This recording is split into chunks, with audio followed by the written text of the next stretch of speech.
الله أكبر الله أكبر الله أكبر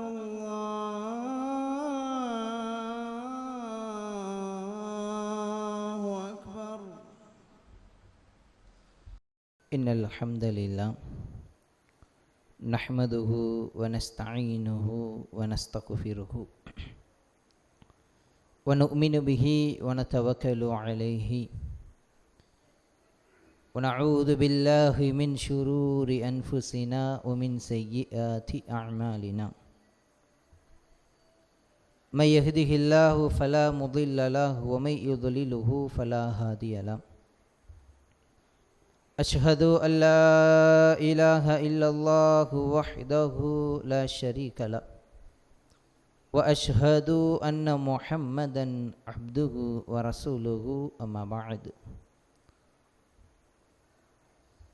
فقال الله تعالى في آية أعوذ بالله من الشيطان الرجيم بسم الله الرحمن الرحيم يا أيها الناس اتقوا ربكم الذي خلقكم من نفس واحدة وخلق منها زوجها وبث منهما رجالا كثيرا ونساء واتقوا الله الذي تساءلون به والأرحام إن الله كان عليكم رقيبا وقال أيضا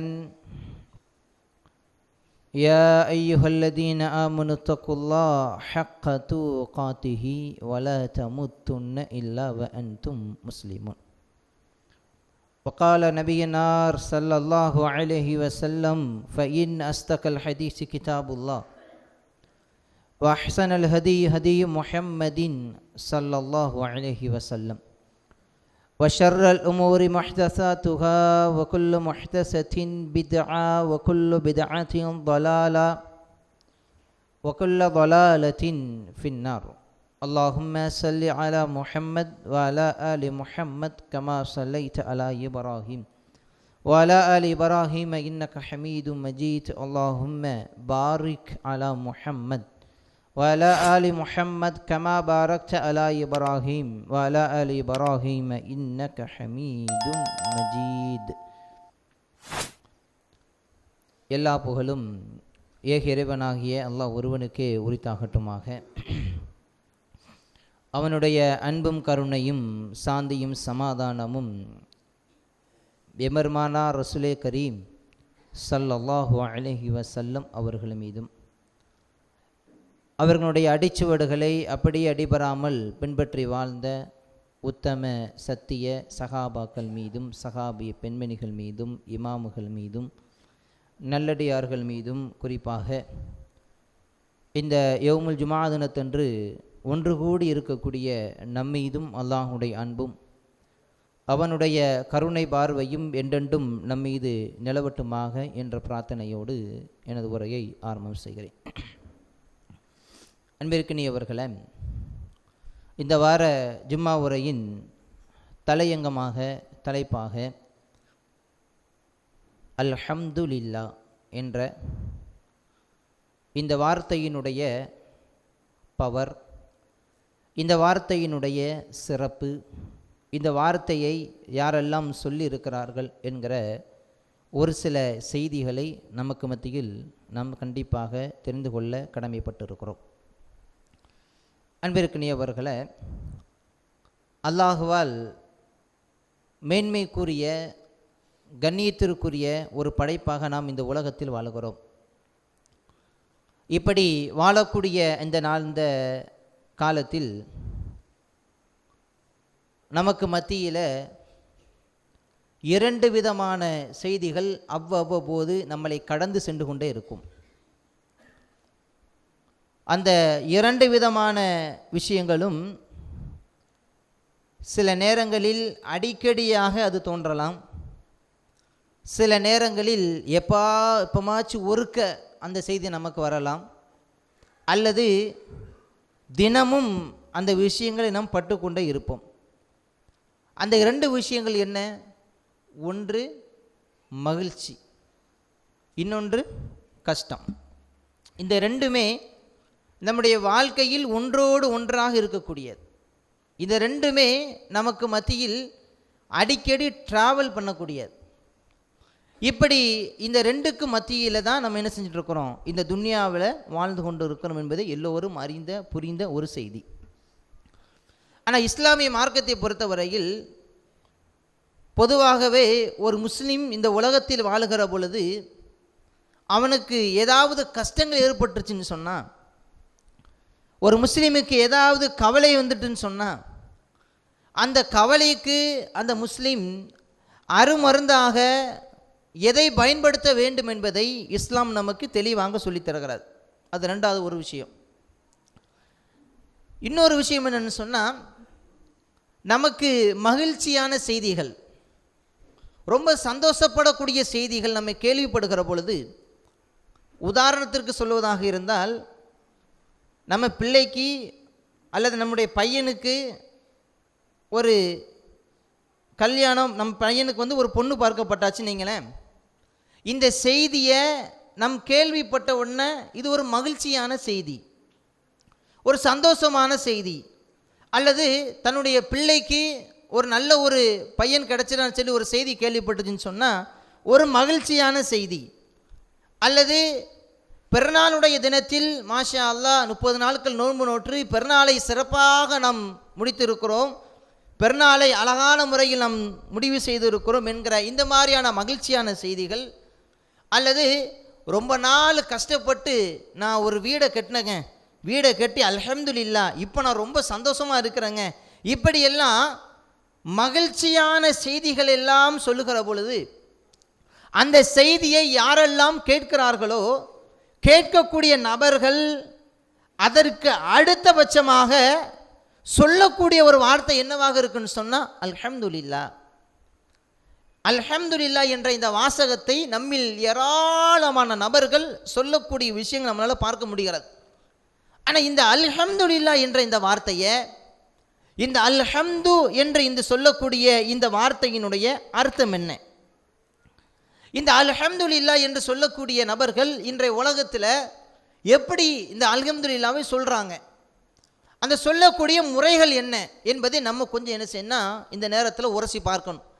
ஏன்னா இன்றைக்கு நம்மில் நிறைய நபர்கள் உள்ளத்தில் இஹ்லாஸை இல்லாமல், உள்ளத்தில் தூய்மையே இல்லாமல், கல்பில் அல்லாஹ்வை பற்றி எந்த விதமான பயமும் இல்லாமல் என்ன செய்யணும்னு சொன்னால் அல்ஹம்துலில்லாஹ் சும்மா என்னமோ ஒரு 10ல் 11 ஆண்டு போயிடுவோம், 10ல் 11 ஆண்டு என்ன சொல்லிட்டு போயிட்டே இருக்கிறோம். ஆனால் இந்த அல்ஹம்துலில்லாஹ் என்று சொல்லக்கூடிய இந்த வாசகத்திற்கு நிறைய பவர் இருக்கிறது. இந்த அல்ஹம்துலில்லாஹ் என்ற வார்த்தை என்பது ரொம்ப ரொம்ப அதிகமாக நமக்கு மத்தியில் புழங்கப்பட வேண்டும். இன்றைக்கி இந்த வாசகத்தை எப்படியெல்லாம் சொல்கிறாங்க பாருங்களேன். இன்றைக்கி நம்ம நிறைய நபர்கள் வந்து நம்மளை சந்திக்கும் பொழுது நம்மகிட்ட என்ன கேட்பாங்க, பாய் எப்படி இருக்கிறீங்க, சுகமாக இருக்கீங்களா, பாய் எப்படி இருக்கிறீங்க, நல்லா இருக்கிறீங்களா, அதுக்கடுத்து நம்ம என்ன சொல்லுவோம் அல்ஹம்துலில்லாஹ். இப்படி சொல்லக்கூடியவங்க இருக்கிறாங்க. இப்படி சொன்ன உடனேயே எப்படி பாய் இருக்கிறீங்க, நீங்கள் சுகமாக இருக்கிறீங்களா, உங்கள் உடம்புலாம் எப்படி இருக்குது பாய், உங்கள் வீட்டில் எல்லோரும் எப்படி பாய் இருக்கிறாங்க, இப்படி இந்த வாசகத்தை சொன்ன உடனேயே நமக்கு ரீப்பில் எப்படி வரும், அல்ஹம்துலில்லாஹ் பாய், அல்லாஹ்வுக்கு எல்லா புகழும், நான் நல்லா இருக்கிறேன் அப்படின்றோம். இதில் இன்னொரு சாரார் இருக்கிறாங்க. எப்படி இருப்பாங்க, பாய் எப்படி இருக்கிறீங்க, சுகமாட்டு இருக்கிறீங்களா, நல்லா ஆரோக்கியமாட்டு இருக்கிறீங்களா. இன்னொரு சாரார் எப்படி இருப்பாங்க, நெகட்டிவாட்டு சொல்லுவாங்க, வேறு மாதிரி சொல்லுவாங்க. என்ன பாய் சொல்கிறதுக்கு என்ன பாய் இருக்குது, ஒரே கஷ்டம், ஒரே நோய், ஒரே கவலை, இப்படின்னு சொல்லக்கூடியவங்க என்ன செய்கிறாங்க, நிறைய நபர் இருக்கிறாங்க. இது இன்னொரு சாரார்கள். இன்னொரு சாரார் இருக்கிறாங்க. அவங்க என்ன செய்வாங்கன்னு சொன்னால், பாய் எப்படி இருக்கிறீங்க பாய், சுகமாக இருக்கிறீங்களா அப்படின்னு கேட்குன உடனே அது என்ன செய்வாங்கன்னா அல்ஹம்துலில்லாஹ் அல்ஹம்துலில்லாஹ் இப்படின்னு சொல்லக்கூடியவங்களும் இருக்கிறாங்க. நான் சொல்ல நல்லா புரிஞ்சுக்கிடணும். இந்த வாசகத்தினுடைய யதார்த்த தன்மை நம்ம எல்லோரும் கண்டிப்பாக புரியணும். ஒரு முஸ்லீமாக, முஃமின்களாக, அல்லாஹ்வுக்கும் அல்லாஹ்வுடைய தூதருக்கும் கட்டுப்பட்டு வாழக்கூடிய நபராக இருக்கிறோன்னு சொன்னால் இந்த அல்ஹம்துலில்லாஹ் என்ற அந்த வாசகத்தை கண்டிப்பாக கட்டாயமாக நம்ம எல்லோரும் தெரிந்திருக்கணும். இப்படி ஒரு சாரார் இருக்கிறாங்க. அப்போ 3 சாரார்கள் இருக்கிறாங்க. ஒன்று உள தூய்மையோடு இஹ்லாஸோடு நல்ல ஒரு எண்ணத்தோடு அல்ஹம்துலில்லாஹ் என்று சொல்லக்கூடியவங்களும் இருக்கிறாங்க. இன்னொரு சாரார் எப்படி இருப்பாங்க, நெகட்டிவாட்டே பேசுவாங்க. என்ன பாய் சொல்கிறது, ஒரே நோய், ஒரே கவலை, ஒரே கஷ்டம், ஒன்றுமே இல்லை, பொருளாதாரத்தில் நஷ்டம், எனக்கு வீட்டில் போனால் பிரச்சனை, அங்கே போனால் பிரச்சனை, இப்படி புலம்பக்கூடியவர்களும் இருக்கிறாங்க. ஆனால் அல்ஹம்துலில்லாஹ் சொல்லவே மாட்டாங்க. இன்னொரு சாரார் எப்படி இருக்கிறாங்க, அல்ஹம்துலில்லாஹ் சொல்லுவாங்க, ஆனால் எப்படி சொல்லுவாங்க, இஹ்லாஸோடு சொல்ல மாட்டாங்க. எப்படி சொல்லுவாங்க, அல்ஹம்துலில்லாஹ். இப்போ எப்படி பெருநாள் எப்படி சிறப்பாக முடியும், அல்ஹம்துலில்லாஹ். இப்போ எப்படி வீட்டில் உள்ள அல்ஹம்துலில்லாஹ். இப்படி என்று ஏதோ ஒரு 10-11 ஆண்டு சொல்லக்கூடிய நபர் என்ன செய்கிறாங்க, இன்றைக்கு நம்ம சமுதாயத்தில் ஏராளமான நபர்கள் குவிந்து கிடக்கக்கூடிய நிலையை நம்முடைய சமுதாயத்தில் பார்க்க முடிகிறது. இது எதற்கு சொல்கிறேன்னா, இந்த அல்ஹம்துலில்லாஹ் என்ற இந்த வாசகம் எந்த அளவிற்கு பவர் கூடின ஒரு வாசகம்னு சொன்னால், எந்த அளவிற்கு அதிகமாக யார் இந்த வாசகத்தை பயன்படுத்தியிருக்காங்கன்னு சொன்னால், அல்லாஹ்வுடைய தூதர் ஸல்லல்லாஹு அலைஹி வஸல்லம் அவர்கள் சொல்லி காட்டினார்கள். இந்த அல்ஹம்துலில்லாஹ் என்ற இந்த வார்த்தை என்பது உல் மீசான். முதல்ல நீங்கள் புரிஞ்சுக்கிட வேண்டிய விஷயம், தம்ல உல் மீசான். ரசூலுல்லாஹி ஸல்லல்லாஹு அலைஹி வஸல்லம் சொல்கிறாங்க, யார் ஒருவர் அல்ஹம்துலில்லாஹ் என்ற இந்த வாசகத்தை சொல்லுகிறாரோ அவர் தம்ல உல் மீசான், அவருடைய மீசானுடைய தட்டை அவர் நிரப்பி விடுகிறார் அப்படிங்கிறாங்க. சுப்ஹானல்லாஹ். நம்முடைய நன்மையினுடைய தட்டை நாளை மறுமை நாள் இல்லைம்மா, மறுமை நாள் இருக்குல்லே மஹ்ஷர் மைதானம், அந்த மஹ்ஷர் மைதானத்தில் அல்லாஹ் ரப்புல் ஆலமீன் நம்முடைய நன்மையினுடைய தராசை கொண்டு வருவான், தீமையினுடைய தராசை கொண்டு வருவான்.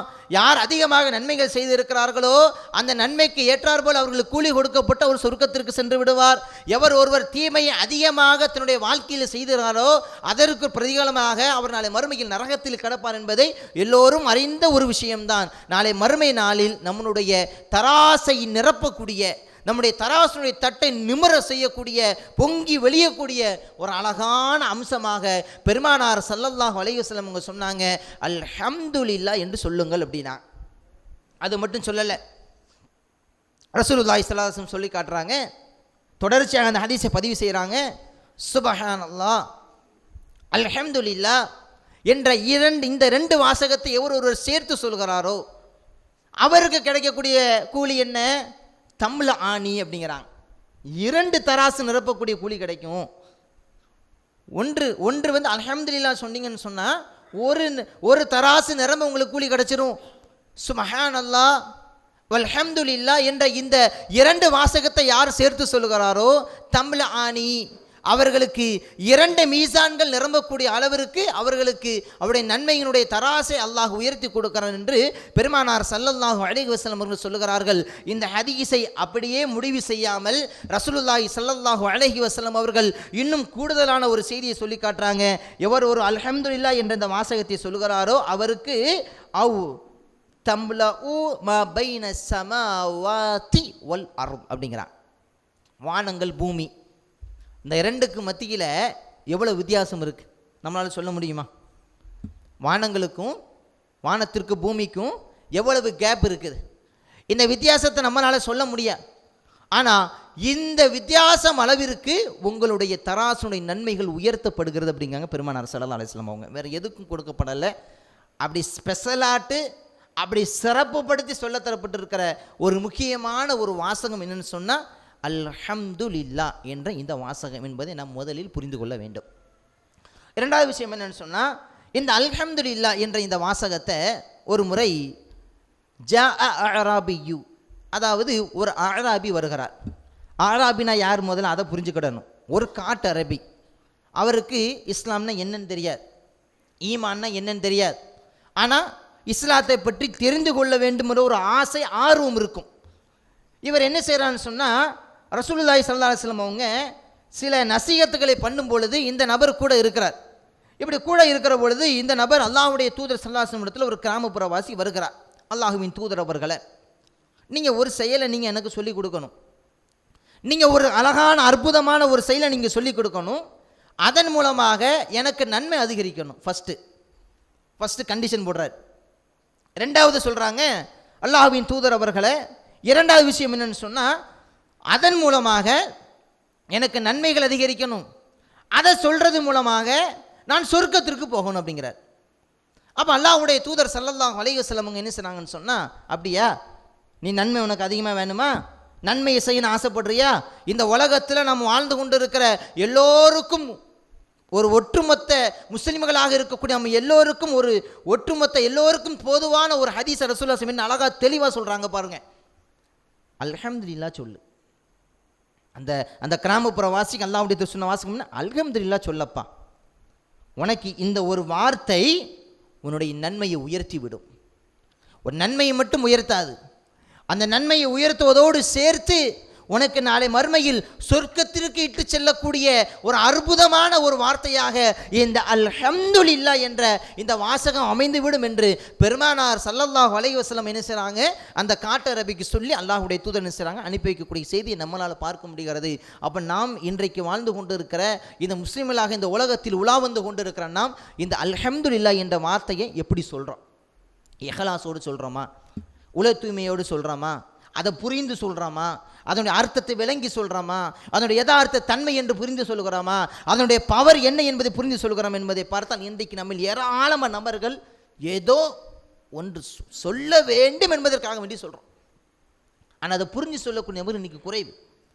அப்போ நம்ம இந்த வாசகத்தை சொல்லும் பொழுது என்ன செய்யுங்க, அர்த்தத்தோடு சொல்லுங்க, புரிந்து சொல்லுங்க. இதன் மூலமாக பிறருக்கு நன்மையை நாட வேண்டும் என்று சொல்லுங்க. பிறருக்கு இதன் மூலமாக நன்மையை நாட வேண்டும் என்ற நோக்கத்தில் சொல்லுங்க. அல்ஹம்துலில்லாஹ், அல்லாஹ்வுக்கே எல்லா புகழும், எனக்கு என் ரப்பு தந்திருக்கிறான். கொஞ்சம் நம்ம யோசிச்சு பாருங்களேன். நம்ம என்னைக்காச்சும் ஒரு நாள் வீட்டில் உட்கார்ந்துக்கிட்டு தனிமையில் உட்கார்ந்து என் ரப்பு எனக்கு கொடுத்துருக்கிற அருள் கொடைகள், அவன் கொடுத்துருக்கிற நிஅமத்துகள், முகத்தில் இருந்து, பேசக்கூடிய வாயில் இருந்து, பார்க்கக்கூடிய கண்ணில் இருந்து, கேட்கக்கூடிய காதுகளில் இருந்து, நடப்பதற்கு கொடுக்க கால்களில் இருந்து, வேலை செய்வதற்காண்டி கொடுத்த அந்த கைகளில் இருந்து, அதே போன்று நாம் இன்று உலகத்தில் சாப்பிட்டு கொண்டிருக்க உணவுகளில் இருந்து, தண்ணீரில் இருந்து, ஆடைகளில் இருந்து என் ரப்பு எனக்கு எதுவெல்லாம் நிஅமத்தாக தந்திருக்கிறானோ அத்தனை நிஅமத்துகளையும் நாம் தினமும் அனுபவித்துக் கொண்டிருக்கிறோம். அந்த நிஅமத்துகளை அனுபவித்துக் கொண்டிருக்கிற நாம் என்றைக்காவது இஹ்லாஸோடு உல தூய்மையோடு அல்ஹம்துலில்லாஹ் என்று சொல்லி இருக்கிறோமா? யோசிச்சு பாருங்க. என் ரப்பு எனக்கு தந்திருக்கிறான், என்னை படைத்தவன் எனக்கு தந்திருக்கிறான், என்னை உருவாக்கியவன் எனக்கு தந்திருக்கிறான், வேற யாரும் எனக்கு இது தரவில்லை என்று என்னைக்கு அது புரிந்து அறிந்து அல்ஹம்துலில்லாஹ் என்ற வாசகத்தை சொல்லி இருக்கிறோமாங்க. தண்ணீர் குடிக்கும் பொழுது இந்த தண்ணீரை அந்த தண்ணீரை இன்னைக்கு கூட நீங்க பாருங்க, ஜூஸ் வகை வகையை அடிக்கிறோம் இல்லையா? ஃபலோடாங்கிறோம், அந்த ஜூஸுங்கிறோம், இந்த ஜூஸுங்கிறோம், இந்த ஜூஸில் இதை மிக்ஸ் பண்ணணுங்கிறோம், அந்த ஜூஸில் அதை மிக்ஸ் பண்ணுங்கிறோம். பிரியாணிலே வெரைட்டி பிரியாணி இருக்குது. சிக்கன் பிரியாணிங்கிறான், மட்டன் பிரியாணிங்கிறான், அந்த பிரியாணிங்கிறான், இந்த பிரியாணிங்கிறான், பீஃப் பிரியாணிங்கிறான், ஆடி வகை வகை அடுக்கிறோம் இல்லையா? அதே மாதிரி பொரிப்பில் இந்த பொரிப்பு அந்த பொரிப்பு எல்லாம் சொல்கிறோம் இல்லையா? இதை கொடுத்தவன் யார்? என்னைக்கு அதை யோசிச்சிருக்கிறோமா? இதை தந்தவன் யார்? இதை தந்த ரப்புக்காக வேண்டி என்றைக்காவது இஹ்லாஸோடு உல தூய்மையோடு அல்ஹம்துலில்லாஹ் என்று சொல்லியிருக்கிறோமாங்க? கிடையாது. கல்பில் ஏதோ ஒன்று வைத்துக்கொண்டு, உள்ளத்தில் ஏதோ ஒன்று நினைத்துக்கொண்டு அல்ஹம்துலில்லாஹ் இப்படி சொல்கிறோம். என் ரப்பு இதை எனக்கு தந்திருக்கிறானே. எவ்வளோ நபருக்கு இதை கொடுக்கல. பாலஸ்தீன மக்கள் நம்ம பார்க்க தானே செய்கிறோம், ஃபோனில் பார்த்துக்கிட்டு தானே இருக்கிறோம், தினசரி பார்க்கிறோம் அல்லவா? அவர்கள் எவ்வளவு ஒரு சிதைக்கப்படுகிறார்கள். அதை பார்க்கும் போதெல்லாம் நம்முடைய கல்வுகள் எல்லாம் நடுங்க வேண்டாமா? என் ரப்பு எனக்கு இதை தந்திருக்கிறானே, என்னை படைத்தவன் எனக்கு இதை கொடுத்துருக்கிறானே, அவங்களுக்கு கொடுக்காத ஒரு நியமத்தை, அவங்களுக்கு கிருபை செய்யாத ஒரு ரப்பு எனக்கு எந்த கஷ்டமும் நம்ம படலை. அதை மட்டும் புரிஞ்சுக்கிடுங்க. நம்ம எந்த கஷ்டமும் படலை, ஆனால் ரப்பு நமக்கு தருகிறான். ஏன்? ரப்பு நமக்கு வாக்களிப்பு கொடுத்துருக்கிறான், நான் உனக்கு தருவேங்கிறான். அந்த தந்த ரப்புக்கு, அதை கொடுத்த ரப்புல் ஆலமீனுக்கு நம்ம என்னைக்காவது ஒரு நாளைக்கு உளப்பூர்வமாக யோசிச்சுப்பா. நான் உங்களை சொல்கிறத விடுங்க, நான் நின்று இப்போ என்ன நான் சொல்கிறேன், என் ரப்பு எனக்கு கொடுத்துருக்கிறான். மாஷா அல்லாஹ், இங்கே ஒரு அழகான ஒரு சிஸ்டத்தை அல்லாஹ் நமக்கு கொடுத்துருக்கிறான், அழகான ஒரு விஷயத்தை அல்லாஹ் எனக்கு தந்திருக்கிறான். என்னைக்காவது உட்கார்ந்து அல்ஹம்துலில்லாஹ் என்று சொல்லியிருக்கிறோமா? எங்க தொழுகும் பொழுது அல்லாஹு அக்பர் என்ற தக்பீரை கட்ட உடனே சூரா ஃபாத்திஹா அல்ஹம்துலில்லாஹ் என்று சொல்கிறோமே, அதை கூட இஹ்லாஸோட சொல்லியிருக்கிறோமா? நம்ம அதில் கூட நம்முடைய கல்பில் குறதங்களும் ஏதாவது ஒரு இதை வச்சுக்கொண்டு தானே சொல்கிறோம். அல்லாஹு அக்பர் என்ற தக்பீரை கட்டின உடனே என்னங்க ஓதுறோம்? அல்ஹம்துலில்லாஹி ரப்பில் ஆலமீன் ஓதுறோமா இல்லையா? அங்கே கூட வாசகம் என்ன? அல்ஹம்துலில்லாஹ், அல்லாஹ்வுக்கே எல்லா என் ரப்பு எனக்கு தந்திருக்கிறான். என் நடந்து வீட்டில் இருந்து நடந்து வரும் பொழுது அப்படியே யோசிச்சுட்டே வாங்க, அப்படியே யோசிச்சுக்கிட்டே வாங்க. நம்ம இன்னைக்கு எதையுமே யோசிக்கிறது இல்லை, இன்னைக்கு நம்ம எதையுமே சிந்திக்கிறது இல்லை. என் ரப்பு எனக்கு இதை கொடுத்தவன், எனக்கு இதை தந்தவன், எனக்கு வாழ்வாதாரத்தை கொடுத்தவன், எனக்கு ரிஸ்கை வழங்கியவன் என் ரப்பு. என் ரப்புக்காக இந்த உலகத்தில் நான் என்ன செஞ்சிருக்கிறேன்? ஒரே ஒரு வாசகத்தை ரசூலுல்லாஹ் சொல்றாங்க, ஒரே ஒரு சிம்பிள் சென்டென்ஸு. இந்த ஒரு சென்டென்ஸை, இந்த ஒரு வார்த்தையை நம்ம சொல்லுவதற்கு நம்முடைய நாவு வரவே மாட்டேங்குது, நம்முடைய நாவு வரவே மாட்டேங்குது. அப்படி ஒருவேளை சொன்னாலும் கூட அதை நல்ல நோக்கத்தோடு நம்ம சொல்ல மாட்டேங்கிறோமே. யோசிச்சு பாருங்களேன், ஒரு நல்ல நோக்கத்தோடு நம்ம சொல்லுகிறோமா? அல்ஹம்துலில்லாஹ் என்ற இந்த வாசகத்தை ஒரு நல்ல நோக்கத்தோடு நம்ம சொல்றோம் இல்லை. ஆனால் இந்த வாசகத்தை நல்ல ஒரு நோக்கத்தோடு, நன்மையை பெற வேண்டும் என்ற நோக்கத்தோடு, அதிகமாக சிறப்புகள் உள்ளடக்கிற இந்த வார்த்தையை சொன்னதின் மூலமாக நபிமார்கள் நிறைய அந்தஸ்துகளை பெற்றிருக்கிறார்கள். நபிமார்கள் நிறைய அந்தஸ்துகளை பெற்றிருக்கிறார்கள். நீங்களும் யோசிச்சு பார்க்கணும். எப்படிங்க அல்ஹம்துலில்லாஹ் சொல்றதுனால என்னங்க அந்தஸ்தை பெற்றுட்டாங்க, அல்ஹம்துலில்லாஹ் சொல்றதுனால நபிமார்கள் எப்படிப்பட்ட சிறப்பங்க அடைஞ்சிருக்கிறாங்க அப்படிங்கிறத நம்ம கொஞ்சம் உரசி பார்க்க வேண்டும். அதில் ஒரு சில நபிமார்கள் சொன்ன சில செய்தியை நான் உங்களுக்கு பயன்படுத்தி சொல்கிறேன். நபி நூஹ் அலைஹிஸ்ஸலாம் அவங்க, நபி நூஹ் அலைஹிஸ்ஸலாத்து வஸ்ஸலாம் அவங்க, அவர்களும் அவருடைய கூட்டத்தார்களை எதிரிகளிலிருந்து அல்லாஹ் பாதுகாத்தான். அப்படி தானே? அதாவது நூஹ் அலைஹிஸ்ஸலாம் அவங்க தன்னுடைய மக்களுக்காக வேண்டி பல ஆண்டு காலமாக தாவா பிரச்சாரம் பண்ணுறாங்க. தாவா களத்தில் இருக்கும்பொழுது பல நாட்களாக, ஹதீஸ்களில் 950 ஆண்டு காலமாக என்ன செஞ்சுருக்கிறாங்க? தாவா பிரச்சாரம் தன்னுடைய களத்தில் நின்று பண்ணுறாங்க. சும்மா ஒரு நாள் 2 நாள் அல்ல. இன்றைக்கி நம்முடைய சமுதாயத்தில் தாவா என்ற கூடிய அந்த ஒரு கல்ச்சரை இன்றைக்கி குறைஞ்சிருச்சு. மார்க்க விஷயங்களை சொல்கிறது குறைஞ்சிருச்சு, நல்ல விஷயங்களை சொல்வது குறைஞ்சிருச்சு. இப்படியே போய்கிட்டே இருந்ததுன்னு சொன்னால் நம்முடைய மறுமை பயங்கரமான டேஞ்சர் என்பதை புரிஞ்சுக்கிடுங்க. தாவாவுடைய கலை நம்முடைய சமுதாயத்தில் குறைஞ்சிக்கிட்டே வருது. தர்பியத்து இல்லை, நம்முடைய மாணவர்களை தர்பியத்தோடு உருவாக்க மாட்டேங்கிறோம், நம் பிள்ளைகளை தர்பியத்தோடு வளர்க்க மாட்டேங்கிறோம், நம்முடைய சொந்த பதங்களை தர்பியத்தோடு கொடுக்க மாட்டேங்கிறோம், நம்முடைய சமுதாயத்தோடு உண்டி இருக்கக்கூடிய மக்களுக்கு தர்பியத்து கொடுக்கல. ஆனால் நபிமார்கள் எப்படி தர்பியத்தை உருவாக்குறாங்க பாருங்க. தன் சமுதாயத்தை 950 ஆண்டு காலமாக தாவா களத்தில் இருந்தார்கள் நபி நூஹ் அலைஹிஸ்ஸலாத்து வஸ்ஸலாம் அவங்க. அந்த நூஹ் அலைஹிஸ்ஸலாத்து வஸ்ஸலாம் அவங்க தாவா களத்தில் இருக்கிற பொழுது பயங்கர எதிர்ப்புகள் வரும், பயங்கர பிரச்சனைகள் வரும். தாவா களத்தில் இருக்கும் பொழுது நல்லா புரிஞ்சுக்கிடணும். இப்படி எதிர்ப்புகள் வருகிற பொழுது ஒரு கூட்டத்தார்கள் நபி நூஹ் அலைஹிஸ்ஸலாம் அவங்கள ஒன்றுமில்லாமல் ஆக்கிட வேண்டும் என்பதற்காக பல கங்கணம் கட்டி கொண்டு இருக்கிறார்கள்.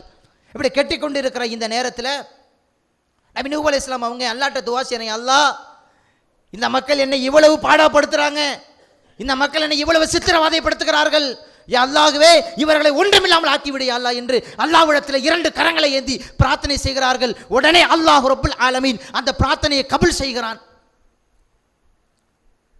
அல்லாஹ் ரப்புல் ஆலமீன் நூஹ் அலைஹிஸ்ஸலாம் அவங்களுக்கு வஹி அனுப்ப, நூஹே நீங்கள் பிரார்த்தனை செஞ்ச பிரார்த்தனை ஏற்றுக்கிட்டேன், நீங்கள் என்ன செய்யுங்க, ஒரு கப்பலை செய்யுங்க. நீண்ட வரலாறு சுருக்கி நான் விஷயத்துக்கு வந்துடுறேன். கப்பலை செய்யுங்க. அந்த கப்பலில் நீங்களும் உங்களோட ஈமான் கொண்டவர்களும் அந்த கப்பலில் ஏறிக்கிடுங்க. ஒரு ஜோடியாக பறவைகளை வச்சுட்டு உள்ளே ஏறிக்கிடுங்க அப்படின்னு சொல்லிட்டு நூஹ் அலைஹிஸ்ஸலாம் அவங்களுக்கு வஹீனுடைய செய்தியுமாக அல்லாஹ் அனுப்பி கொடுக்குறான். இந்த செய்தி அனுப்பி கொடுத்த ரப்புல் ஆலமீன், இந்த ரப்புல் ஆலமீனுக்கு நபி நூஹ் அலைஹிஸ்ஸலாத்து வஸ்ஸலாம் அவர்களும் அவருடைய கூட்டத்தார்களும் சொன்ன வார்த்தை என்ன தெரியுமா? அல்லாஹ் அவளை பாதுகாத்தானா இல்லை என்பதை நம்ம புரிஞ்சுக்கிடணும். சொன்ன ஒரு வாசகம், சொன்ன ஒரு அற்புதமான வார்த்தை அல்லாஹ் ரப்புல் ஆலமீன் திருமறை குர்ஆனிலே பதிவு செய்கிறான். அந்த வார்த்தையை அவர்கள் சொல்லுகிறார்கள், ஃபகுலில் ஹம்துலில்லாஹ், அல்லாஹ்வுக்கே எல்லா புகழும், அல்லாஹ்வுக்கே எல்லா புகழும், அல்லதி நஜ்ஜானா மினல் கௌமில் ஸாலிமீன். என்ன அழகாட்டு சொல்றாங்க பாருங்க. அல்லாஹ்வுக்கே எல்லா புகழும், இந்த அநியாய கூட்டத்தார்கள் இருந்து, அக்கிரமம் செய்ய கூட்டத்தார்கள் இருந்து, யா அல்லாஹ் நஜ்ஜானா மினல் கௌமில் ஸாலிமீன், எங்களை நீ பாதுகாத்தாயே அல்லாஹ், அந்த அல்லாஹ்விற்கே எல்லா புகழும் என்று, அல்லாஹ்வுக்கே எல்லா புகழும் உரித்தாகட்டும் என்று நபி நூஹ் அலைஹிஸ்ஸலாத்து வஸ்ஸலாம் அவங்க சொன்ன வாசகத்தை அல்லாஹ் ரப்புல் ஆலமீன் திருமறை குர்ஆனுடைய 23வது அத்தியாயத்தினுடைய 28வது வசனத்தில் அல்லாஹ் பதிவு செய்கிறான். அப்போ நபி நூஹ் அலைஹிஸ்ஸலாம் அவங்க சொன்ன இந்த அல்ஹம்துலில்லாஹ் என்ற அந்த வார்த்தையின் மூலமாக அல்லாஹ் பாதுகாத்தானா இல்லையா? அல்லாஹ் பாதுகாத்தான். நம்மளும் எவ்வளவோ நமக்கு கஷ்டங்கள் வரும், எவ்வளவோ கவலைகள் வரும். என் ரப்பு எனக்கு விடிவு காலத்தை தருவான், எனக்கு இதுலேருந்து ஒரு ரிலாக்ஸ் எனக்கு கொடுப்பான் அப்படிங்கிறத நம்ம யோசிக்கணும். அப்படி யோசிக்கும் பொழுது தான் அல்லாஹ் ரப்புல் ஆலமீன் நபி நூஹ் அலைஹிஸ்ஸலாம் அவங்களுடைய வாழ்க்கையினுடைய ஒரு வரலாற்று சான்று என்ன செய்கிறான்? அல்லாஹ் ரப்புல் ஆலமீன் நமக்கு பதிவு செய்கிறான். இது நபிமார்கள் அல்ஹம்துலில்லாஹ் என்ற அந்த வார்த்தை என்பது நபிமார்கள் சொன்ன ஒரு அற்புதமான வார்த்தை என்பதை நம்ம இந்த நேரத்தில் உணர வேண்டும். அதே போன்று பாருங்க, நபி இப்ராஹிம் அலைஹிஸ்ஸலாத்து வஸ்ஸலாம் அவங்க இன்றைக்கு நம்முடைய சமுதாயத்தில் இப்ராஹிம் அலைஹிஸ்ஸலாமுடைய வரலாறுகள் இருந்து ஏராளமான படிப்பினைகள் உண்டு. இப்ராஹிம் அலைஹிஸ்ஸலாம் அவங்களுக்கு குழந்தை பாக்கியத்தை அல்லாஹ் கொடுக்கல, ரொம்ப கஷ்டப்பட்டாங்க.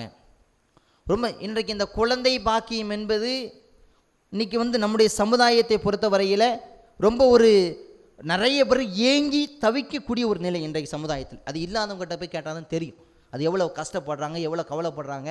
அதற்காக வேண்டி அவங்க அல்லாட்ட எப்படியெல்லாம் துவாச்சி எழுதி பிரார்த்தனை செய்ய எனக்கு எல்லாம் இல்லாதவங்ககிட்ட கேட்டால் தான் தெரியும். நபி இப்ராஹிம் அலைஹிஸ்ஸலாத்து வஸ்ஸலாம் அவங்க அல்லாஹ்விடத்தில் ரொம்ப தள்ளாடக்கூடிய வயது, முதுமையினுடைய நிலைக்கு போயிட்டாங்க. தள்ளாடக்கூடிய வயது, நிற்க முடியாது அவங்களால, பயங்கர தள்ளாடக்கூடிய வயதில் இருக்கிறாங்க.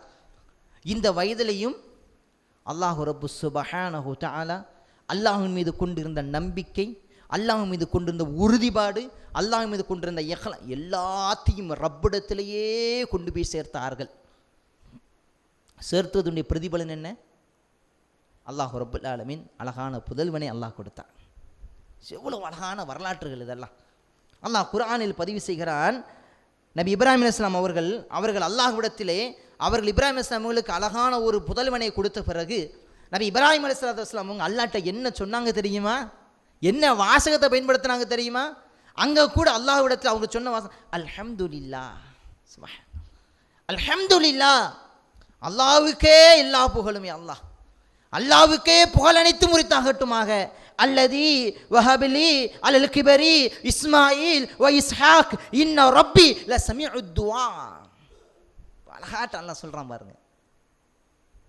அல்லாஹ்விடத்தில் அவர் அப்படியே சொல்றாங்க, உருகி பேசுறாங்க, தன்னுடைய கல்வி அப்படியே உருகிறார்கள். அந்த அந்த அந்த அந்த குழந்தை பாக்கியம் இல்லாத பொழுது அதனுடைய பவர், அல்லாஹ் எனக்கு குழந்தை பாக்கியத்தை ரப்பி ஹபிலி மின சாலிஹீன், யா அல்லாஹ் உன் புறத்தில் இருந்து ஒரு சாலிகான எனக்கு சந்ததியை கூடிய அல்லாஹ் என்று அல்லாஹ்விடத்தில் மன்றாடி அழுகிறார்கள். அல்லாஹ் பதில் கொடுத்தான். அல்லாஹ் அவர்களுக்கு பதில் கொடுத்தான். அந்த பதில் கொடுத்ததற்கு நபி இப்ராஹிம் அலைஹிஸ்ஸலாத்து வஸ்ஸலாம் அவங்க அல்லாஹ்விடத்தில் செய்த ஷுக்ர் என்ன? அல்ஹம்துலில்லாஹ், அல்லாஹ்வே உனக்கே புகழ் அனைத்துமே, அல்லாஹ் நீ தான் எனக்கு கொடுத்துருக்கிற, உன்னை தவிர வேறு யாரும் அதை எனக்கு தர முடியாது, என் தந்த ரப்பு நீ மட்டும்தான் நீ அல்லண்டு அல்லாஹ் மீது உறுதிப்பாடோடு அல்லாஹ்விடத்தில் சொன்னார்கள். அல்ஹம்துலில்லாஹ், அல்லாஹ்வே உனக்கே புகழ் அனைத்தும் உரித்தாகட்டுமே அல்லாஹ் என்று 14வது அத்தியாயத்தினுடைய 39ஆம் வசனத்தில் அல்லாஹ் ரப்புல் ஆலமீன் பதிவு செய்கிறான்.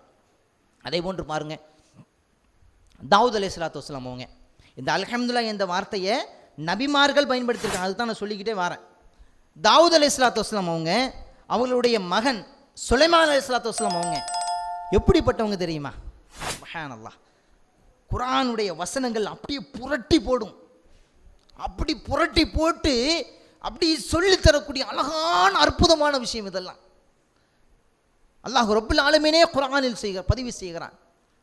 தாவூத் அலைஹிஸ்ஸலாம் அவர்களும் சரி, அவருடைய மகன் சுலைமான் அலைஹிஸ்ஸலாம் அவர்களுக்கும் சரி ஏராளமான செய்தி, அந்த ஏராளமான சிறப்புகள் அல்லாஹ் கொடுத்தான். எப்படிலாம் கொடுத்தாங்க? இல்மன், கல்வி ஞானத்தை அல்லாஹ் கொடுத்தான். கல்வி ஞானத்தை அல்லாஹ் ரப்புல் ஆலமீன் அவர்களுக்கு கொடுத்தான். அது மட்டுமல்ல, கல்வி ஞானத்தை மட்டுமல்ல, ஆட்சி அதிகாரத்தை அல்லாஹ் கொடுத்தான். அந்த ஆட்சி அதிகாரத்தை எப்படி பயன்படுத்த வேண்டும், இஸ்லாம் என்ன சொல்லி தந்திருக்கிறது, அதை சரியான முறையில் பேணுதலோடு இருந்தார்கள். யாரு? தாவூத் அலைஹிஸ்ஸலாம் அவர்களும் சரி, அவங்களுடைய மகன் சுலைமான் அலைஹிஸ்ஸலாம் அவர்களும் சரி. அது மட்டுமல்ல, பல மொழிகளை கற்றறிந்தவர்கள், பல மொழிகளை தெரிந்தவர்கள், பல மொழிகளை அவர்களுக்கு அழகான முறையில் மக்களுக்கு மத்தியில் சொல்லவர்கள். இதுதான் தாவூத் அலைஹிஸ்ஸலாம் அவங்களுக்கும் அவருடைய மகனாக இருக்கக்கூடிய சுலைமான் அலைஹிஸ்ஸலாமுக்கு அல்லாஹ் கொடுத்த பெரிய சிறப்பு.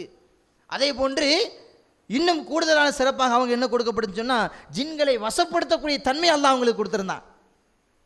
அதே போன்று பாருங்க, பறவைகளோடு பேசக்கூடிய ஒரு தன்மை அல்லாஹ் அவங்களுக்கு கொடுத்துருந்தான். இவ்வளவு சிறப்பு அல்லாஹ் கொடுத்தான் தானே.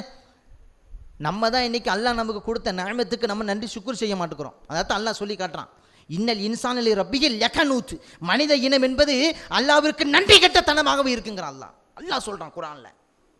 ஒளி மறைவுங்க அல்லாஹ் பேசல, டைரக்டா டிக்ளேர் பண்றான். யோசிச்சு பாருங்க, இவ்வளவு அந்தஸ்து, இவ்வளவு பெரிய வசதி படைப்புகளை கொடுத்த அந்த ரப்புல் ஆலமீன் தாவூத் அலைஹிஸ்ஸலாம் அவங்க பெருமை அடிச்சாங்களா? சுலைமான் அலைஹிஸ்ஸலாம் அவங்க பெருமை அடிச்சாங்களா? எனக்கு எல்லா மொழியும் தெரியும்பா, என்னை விட ஆட்சி அதிகாரத்தில் வர யாரும் இருக்க முடியாது என்று பெருமை அடித்துக் கொண்டார்களா? இல்லை. ஆணவத்தோடு நடந்து கொண்டார்களா? இல்லை. இன்னைக்கு நம்ம தான் இன்னைக்கு என்ன பண்றோம்? பெருமை, ஆணவம், பொறாமை, போட்டி, இது நமக்கு மத்தியில. ஆனா அல்லாஹ் கொடுத்த எல்லா விஷயங்களும் அனுபவிக்கிறோம். சுப்ஹானல்லாஹ். சாப்பாட்டுல இருந்து நைட்டுக்கு, காலையில எலும்புல இருந்து நைட்டு தூங்குகின்ற வரைக்கும், ஏன் திருமறை குர்ஆன் சொன்னது போல கடைசி ஹத்தா சுருத்துமுல் மகாபிர், கபருக்குரிய சந்திக்கின்ற வரைக்கும் நாம் இன்றைக்கு இந்த உலகத்தில் எல்லாத்தையும் அனுபவித்துக் கொண்டுதான் இருக்கிறோம். ஆனால் அல்லாஹ்விற்கு செய்ய வேண்டிய கடமையை இன்றைக்கு நாம் தவற விடுகிறோமா இல்லையா?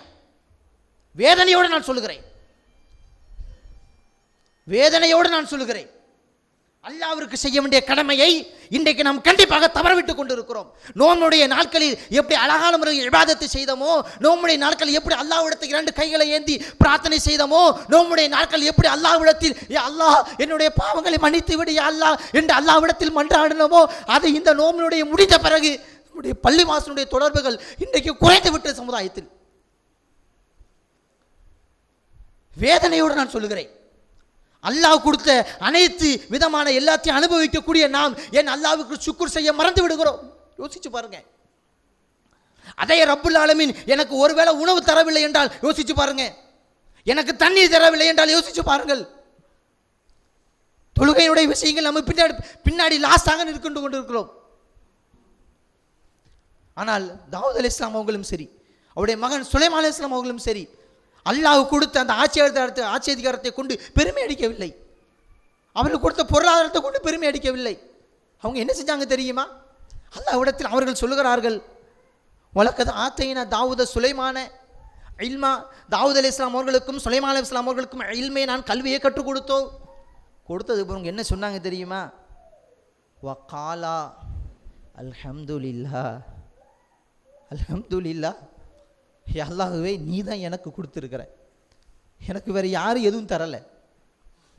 என்னை இந்த உலகத்தில் வாழ செய்தவனு நீ தான், இந்த உலகத்தில் அறுக்குடையை கொடுத்தவனு நீ தான், என்றப்பே எல்லாத்தையும் தந்தவன் நீ தான் யா அல்லாஹ் அப்படின்னு சொல்லி அல்லாஹ்கிட்ட அப்படியே சரணடை ஆகுறாங்க. அல்லாஹ்ட்ட அப்படியே சொல்கிறாங்க, அல்ஹம்துலில்லாஹ், அல்லாஹ்வே உனக்கே புகழ் அனைத்து முறித்தாகட்டும் யா அல்லாஹ், உனக்கே எல்லா புகழும் முறித்தாகட்டும். யோசிச்சு பாருங்க, சிந்திச்சு பாருங்க கொஞ்சம். நம்ம இந்த உலகத்தில் வாழும் பொழுது ஏராளமான சிறப்புகளை அல்லாஹ் நமக்கு வாரி வாரி கொடுக்குறான். ஏராளமான விஷயங்களை கொடுத்துருக்கான். தண்ணியிலேருந்து, சாப்பாட்டிலேருந்து, உடையிலிருந்து போகிற எல்லா சலுகையும் ரொம்ப நமக்கு தந்திருக்கிறான். அல்லாஹ் ரப்புல் ஆலமீன் அவன் புறத்தில் இருந்து எந்த விதமான குறையும் நமக்கு வைக்கலை. என்ன நான் பேசிக்கிட்டு இருக்கிறேன், எனக்கு என் ரப்பு எனக்கு எந்த குறையும் வைக்கலமா? இப்படி நீங்கள் ஒவ்வொருவரும் யோசிச்சு பாருங்க, உங்கள் ரப்பு உங்களை ஏதாவது குறை வச்சிருக்கிறானா? ஆனால் நம்ம என்ன செய்கிறோம்? ரப்புக்கு குறை வைக்கிறோமா இல்லையா? நம்மை படைத்த இறைவனுக்கு குறை வைக்கிறோம் தானே. ரப்புக்கு செய்ய வேண்டிய கடமையில் லாஸ்ட்டாக நிற்கிறோமே. ஆனால் அல்லாஹ் கொடுக்க ரிஸ்கில் முதல்ல நிற்கிறோமே. யோசிச்சு பாருங்களேன். அப்போ இந்த அல்ஹம்துலில்லாஹ் என்ற இந்த வாசகம் என்பது ரொம்ப ரொம்ப ரொம்ப ரொம்ப முக்கியமான வாசகம். இந்த வாசகம் என்பது ரொம்ப ரொம்ப அதிகமாக நமக்கு மத்தியில் இஹ்லாஸோடு பயன்படுத்த வேண்டிய வாசகம். அப்படி இந்த வார்த்தையை நம்ம பயன்படுத்தணும்னு சொன்னால் கண்டிப்பாக நிறைய நன்மைகள் அடைந்து கொள்வோம். அப்படி நிறைய நன்மைகளை அடைந்து கொள்ளக்கூடிய தௌஃபீக்கை அல்லாஹ் ரப்புல் ஆலமீன் நம் அனைவருக்கும் வழங்குவானாக. யா அய்யுஹல்லதீன ஆமனு தக்குல்லாஹ வகூலு கௌலன் சதீதா யுஸ்லிஹ் லக்கும் அஅமாலக்கும் வ யக்ஃபிர் லக்கும் துனுபக்கும் வ மன் யுத்திஇல்லாஹ வ ரசூலஹு ஃபக்கத் ஃபாஸ ஃபௌஸன் அதீம்.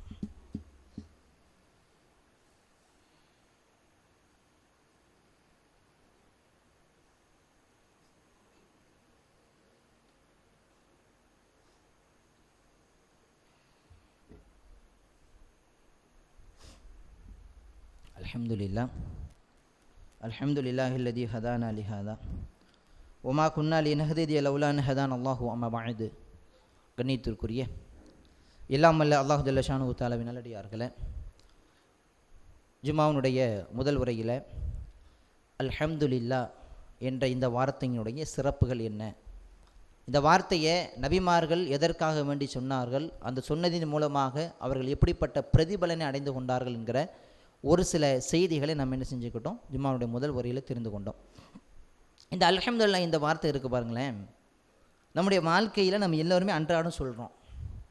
எப்படி சொல்கிறோன்னா, நைட்டு தூங்கும் பொழுது என்ன சொல்கிறோம், அல்லாஹும்ம பிஸ்மிக்க ஆமுத்து வாஹியா, முடிஞ்சு போச்சு. தூக்கம் என்பது ஒரு மவுத்து, நல்லா புரிஞ்சுக்கிடணும். தூங்குறோம் தானம்மா, இந்த துவாவை சொல்லிவிட்டு நிறைய பேர் இந்த துவாவை சொல்கிறோம்னா என்னன்னே தெரியலை, அது ஒரு பக்கம் ஒதுக்கி வைங்க. இந்த துவாவை சொல்லிட்டு தான் நம்ம படுக்கிறோம் இல்லையா, தூங்குறோம் தானே. தூக்கம் என்பது ஒரு மவுத்து. இந்த மவுத்தினுடைய நிலை ஒரு வேளை தொழாதவர்களாக நாம் தூங்கிட்டோம்னா மவுத்தினுடைய நிலை எப்படி இருக்கு, கடைசி நிலை முடிஞ்சு போச்சு.